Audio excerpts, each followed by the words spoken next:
everyone, welcome to the Unstoppable You podcast with your host Gabi Company.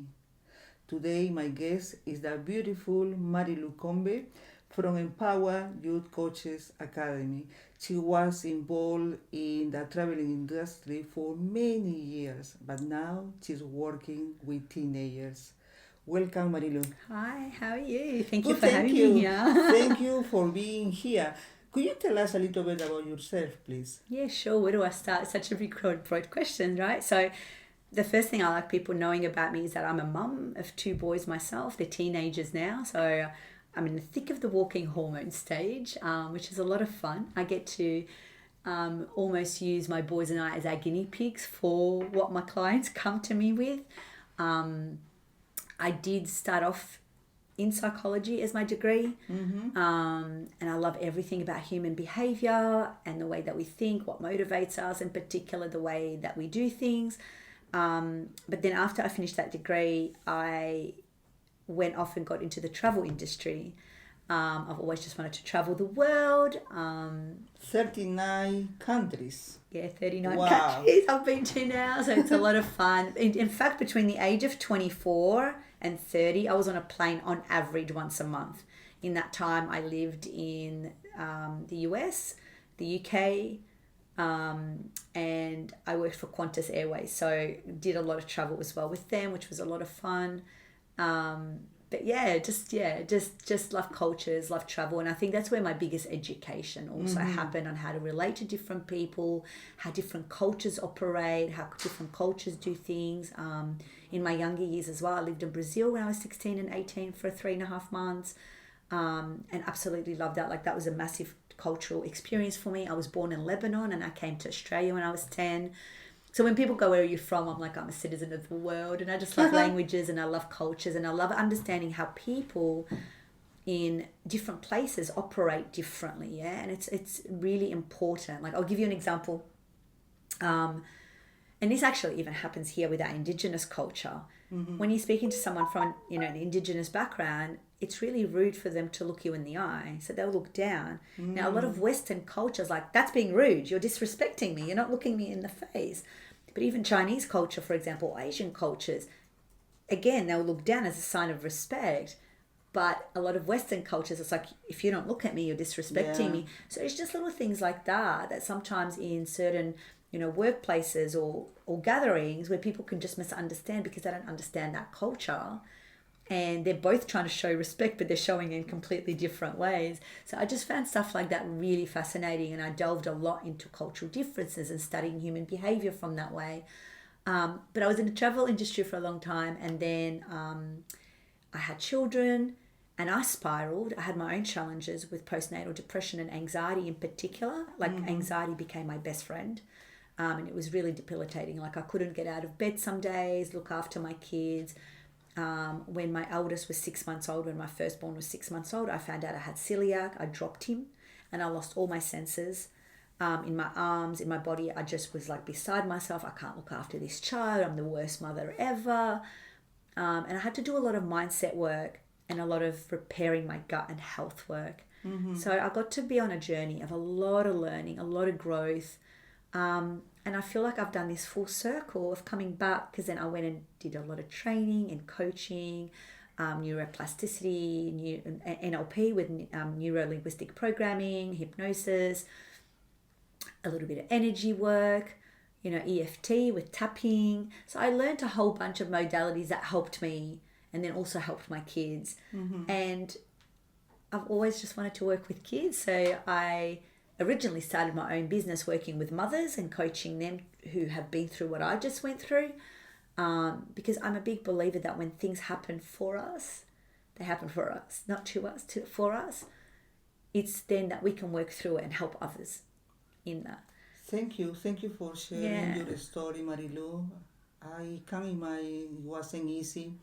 There are many people that probably now they are facing different issues, but they think that they are just lonely, suffering and suffering, when there are more people that they already become issues. Thank you for sharing that. Yeah. What made you to move from the travel industry to what you are doing now, helping teenagers? Well, I think it's becoming becoming a mother myself, and going through what I went through, and then searching for those solutions and bringing the psychology, the energy, the cultural understanding all together for me. And I started working with mothers at first, but I've always wanted to work with kids, always. And I love children. And I've got this analogy of, why wait until we're adults to start learning these tools? We don't teach these tools in school. We don't teach listening to our own emotions. You know, like, it's almost like there's good and bad emotions, but it's like, well, there's no good and bad emotions. There's just emotions.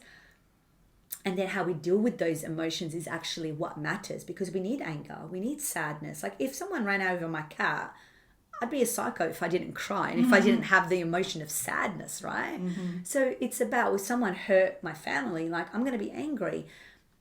And in society we go, this is bad, but it's actually not. The bad thing is about how we express it. Yes. I can get angry, but it's not okay to hurt you if I'm angry. But we don't teach children these things. We don't teach them how to connect with their bodies and what's going on for them on the inside, and how they learn to express it in healthy ways. And I think that's really, really important. And I've got to say, like, my boys are my biggest gift in, you know, when you become a parent. For me, when I became a parent, it's like, how can I be a better version of myself for them? It's really important, because, you know, as parent, we want all these things for our children, but we can't give these things to our children if we're not doing it ourselves as parents. We've got to, we are our number one, like, we are their number one role model. So if we don't do it for them, you know, like, and that's for me how I came into this. And my business celebrated 10 years this September, actually. Wow. 10 years my company's been registered for. And, you know, and I think for a long time I did it part-time. And in the last 2.5 years, it's really grown, and I'm a lot more focused. And I really focus on working with young people, helping them with their mindset. So I have this analogy. We all start off as a little sprout, and we grow and grow and grow. And without the tools, we become this big, ugly onion. Like, we hit our 40s and we call it midlife crisis. But we've got no tools. And then we start looking for the tools, and then we're peeling back all the layers. And that's why it's so painful, and all the tears and all the, you know, what do onions make you do? Cry. And so imagine if we gave those tools, it doesn't have to be that hard. Like I always say to kids, crap is always going to happen. But it's about how you deal with that is life. It's the response that you give to that. Absolutely. You are right, Marilou, because in the school we learn different things. I remember my childhood being not confident and scared. I'm going to tell you this story. My mom and my dad, they divorced. At that time, it was a taboo for me, because I've been thinking about other people's opinions, or my friends, or bullying me. And I didn't know that. I would have liked to know someone, that teacher, tell us, now that I know different stuff, he says, oh my God, I've been worried at that time for nothing. It's completely normal. The parents being divorced is better than be in a chaotic environment and the kids seeing that situation. Yeah, totally, absolutely. I just, you know, schools have got a place and they teach what they teach, but also they need to teach these life skills. They need to teach the emotional regulation and the emotional, like, we focus so much on like intelligence, you know, IQ, rather than also emotional intelligence, which is just as equally important. And I think, look, I've got to give schools credit. They really do try. You know, they bring in stuff and they want to teach about gratitude and they want to teach about resilience. But what the key I feel for me that's missing is, again, they put it in the positive, and it's, let's feel this, but let's discard this. And the way that I work, it's like, oh, you're feeling sad. Let's talk to the sadness. What's the sadness about? Because every emotion is showing us something that we need to pay attention to and change.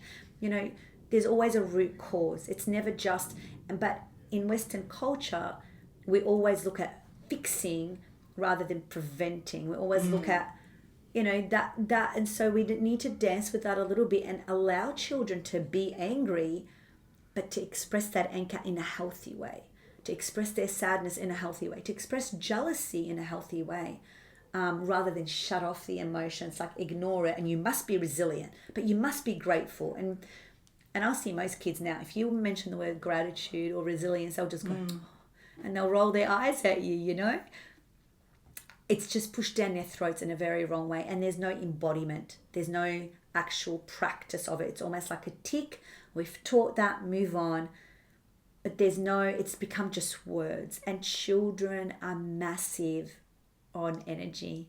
Yes. And you can say stuff to them, but really they go by your vibe and the energy that you're putting off. You can go, oh yeah, do confidence. But if you're not confident, they'll call bullshit on that. They will. Now that you're talking about energy, how important is energy for people, not just kids, for people in general? In general, we can always, like when you walk in a room, you can always feel the energy of the room, if it's high, if it's down, but our energy is a really important thing. And I think also what's happened, we've come into this society, it's like we always have to be positive. We always have to be positive. We cannot always be positive. Yeah. That's a law of polarity. And you cannot know happiness without knowing sadness. You cannot know sadness without knowing happiness. But it's about not swinging from each side to the other, right? And if we can maintain our energy and go, I'm feeling flat today, but I don't have to be in a low frequency about it. I have to be like, oh my God, my life is over. I can't do this. Oh, I got it. It's like, just accept it in that moment and go, what does my body actually need right now? And respond from that space.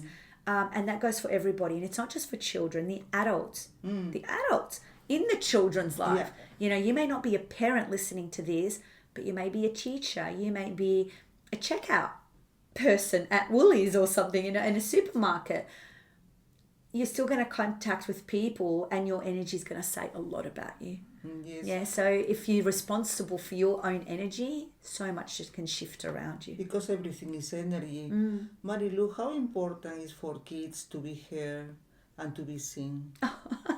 That's the number one thing for all humans. Yeah. All humans, that's the number one thing we all want, is to be heard, to be seen, to be understood, right? Yeah. And for children in particular, it's really important. And I think most children who have the challenges and the issues, especially troubled children, it's because they don't feel like they're seen and heard. Yeah, and so therefore they must create a drama or some sort of catastrophe or problem in their life. So it needs to get that bad, and in psychology that's called negative conditioning, and in NLP that's a secondary gain kind of thing, unconsciously created so that they get the attention that they need because they're not feeling heard or seen. So for children in particular, for all humans, look at us, we want to be seen and heard, right? And understood, and that's how connection then happens. But a lot of times with children in particular, adults are like, I'm the adult, you're the child, I know better than you, I've had more experience. And the child doesn't feel seen or heard, and then they'll create more problems in order to be seen or heard. About social media. The hot topic of the moment. How is affecting our kids in the society? I have two sides of that. I see two sides of the coin with social media, okay? The adults have created, we are rapidly, more than ever now, moving through technology. And especially the last 2-3 years, more than ever, and it's only going to get even more rapid. Like I tried to learn something about AI 6 months ago, and it's already boom changed. Like that sphere has just changed. You can't even write a book about it, and that book will be outdated, right? Yeah, every single day, right? And this is so layered. So if we're going to talk about the brain and what technology is doing to all of our brains, not just children, all of us. Pay attention. Like I tried to watch a movie the other night, and halfway through I'm reaching for my phone and I'm like, what are you doing? Put that away. Go walk to your room and put it away. We so have, the wiring in the brain has changed due to the scrolling, due to social media. Everything for me has positive and negative impacts, right? The thing is, it's about the awareness. Now, even the adults find it really hard to not be on it. So imagine what it does to a child's brain. When we are scrolling in particular, and with young people, when they are on things like the TikToks and the Snapchats and the Instagram, where they are fishing for likes, the more likes you have equals the more popular you are. When you're scrolling, you can no longer watch movies. And I'll admit it, my boys cannot watch a movie in one sitting anymore, because what happens with the brain is you're not getting that dopamine hit. When you're scrolling, your focus gets less. You're watching 20-second videos or less, like not even 1 minute videos is like the most that you can see on some of these platforms, right? So they've become quick hits of Especially information. TikTok is very quick. Massive, right? Massive. But what happens then? The brain is just going hit, and it's not able to retain long pieces of information. So what I'm seeing a lot of issues right now in my coaching, it's shifted a lot because I give kids home play. Like, you've got to go home, you've got to practice what we've just talked about. This is not just talk therapy. This is, you've got to practice the change. It's becoming a lot harder for them to do it because it's not this rapid hit anymore. So it is having that negative impact on our young people. I mean, on everyone in general, but on our young people even more, because they haven't had, like you and I have had, 20, 30 years without it. And look at how our brain is being impacted. They haven't had that. And they're already, I see kids as young as 2 with iPads constantly in trolleys, in whatever. Again, it's that dopamine hit. So the serotonin, the oxytocin, all the other hormones aren't being released in their body in the same way. That becomes a problem.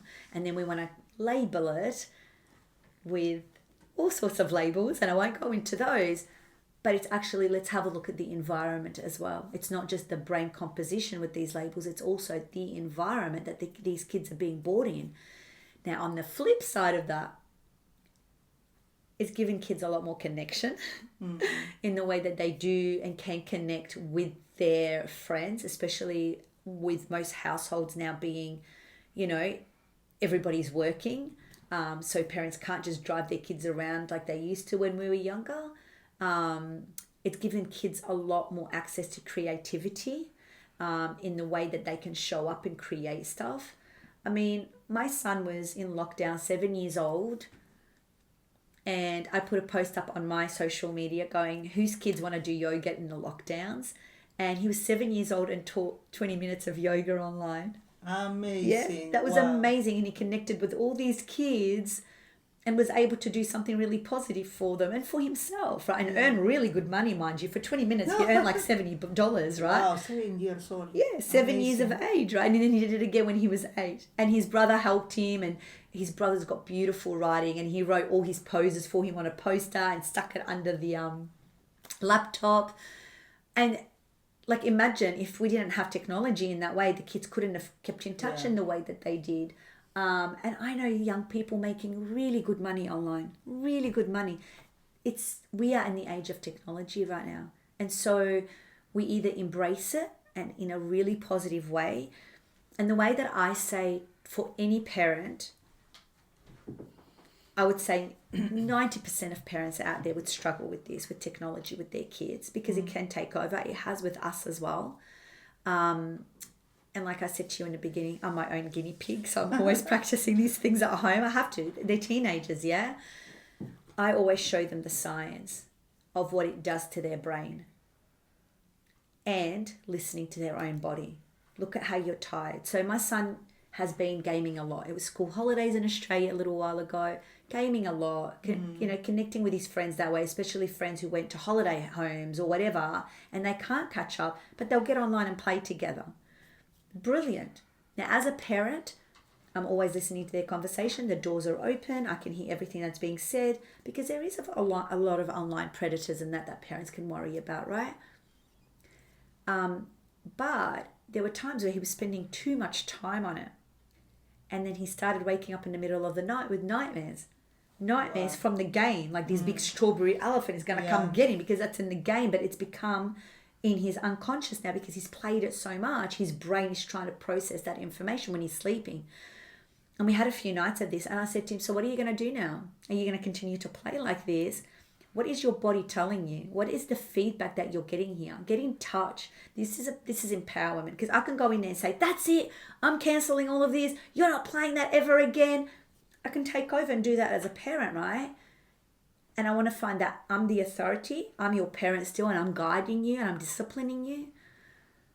But I'm also not the authority over you. So it's about having that collaboration with our children. And having a proper communication. Yeah, and he actually now gets off at 9 o'clock all by himself. Yeah. You know, he's doing Amazing. other stuff because he's realizing he's had that natural consequence. I'm exhausted because I'm having these nightmares. I'm waking up and this is not healthy for my body. But I like your approach communicating with your kids. What is this?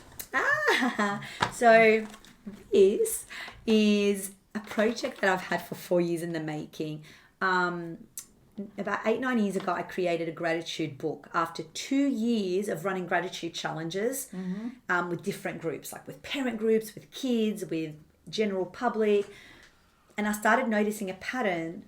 Again, I was my first guinea pig. I did this for myself, 5 different gratitudes a day. That's all I did for me. And by day 14, my eldest was like 2 or 3 or whatever, and he'd woken up in the middle of the night and had wet the bed, had an accident. You know, he was toilet training.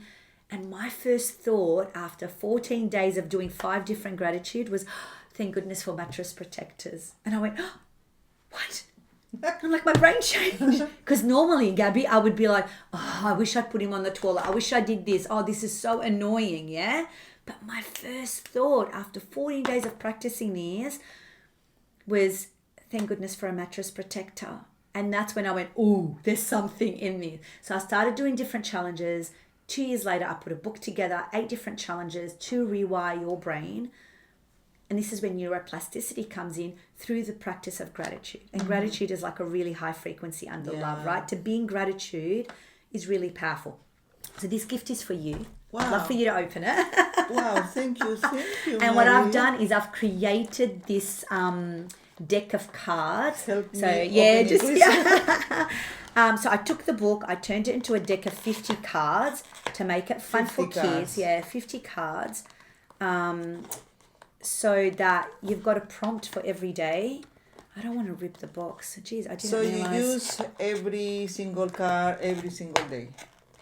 You can use it in so many different ways. You can start yourself with a challenge and say, I'm going to do a card a day. Or you can go, I'm just going to grab the deck and pick whatever card and do that for the day. You can pick a card and go, I'm going to do this for this whole week, this same prompt for the whole week. This is not meant to be this hard. So the most important thing is to focus on being grateful. Yeah, gratitude is so important. Honestly, if you can practice the art of gratitude, your whole life will change. It And this doesn't is something matter. I do with kids a lot. I give them a challenge where they have to send me every day a text message of what they're grateful for in that day. And it really, really does. You can notice the change in the way that they start seeing the world. Wow. Now you've got to open this plastic as well. Here you go. I'll let you do the rest. Yeah. Thank you so much. You're welcome. I will do some videos, moments of gratitude. I am the design of my life. Yeah. Yeah, of so you've got course. this and then you've got the instructions Yeah. on the back. So here, ready? We've got like this. So every card's got a design on the front, right? And then on the back, you've got prompts. Okay. So just say you want to pick one, just pick one. And so see you've got your front here, and that is done so you can color it in. They're quite thick paper. And then you flip it over and that's your prompt for the day. Okay. That's beautiful. Thank you so much. What's your Marilou. prompt? I don't know. Yeah, So let me what's- see. So gratitude, what is your favorite season and why? Probably summer. And why is that for you? Because of the sun, I feel more warm. Yeah. For me, summer is my favorite because I get to go to the beach and I love the water and I love swimming in the ocean, right? And like you'll find me at the beach even at 9 p.m. some night. Wow. It's amazing. It's So amazing. it's just all different little prompts to kind of just make you think about all the good things in your life, you know? And even with winter, why can it be your favorite? Well, because it rains, and yes, we might not like the rain, but hey, everything grows because of the rain. Do you know what I mean? So there's so many, so yeah, there's all different prompts Yeah. to get you to think about all the great things in your life. So tell me about your business and how people can contact you, Marilou. It looks amazing what you do. Well, I've got an amazing VA at the moment putting a website together for me, so that will be coming soon. But you can find me on Facebook, Marilou Coombe, or LinkedIn, Marilou Coombe. Just look up my name on this podcast, which is awesome. Thank you.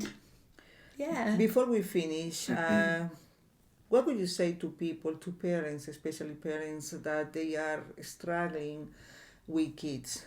They don't know what to do. What would you say to them? Get a mentor, especially if they're a teenager. Because you got to understand child development. And by the age they get to, like from 9 onwards, they start pulling away from the family. They start, who am I on my own? And they start questioning this. Imagine they are listening to you. What would you say to them? What would I say to you? So just remember this. There's 2 things. Understand the development, find them a mentor. But the most important thing you can do as a parent is heal yourself.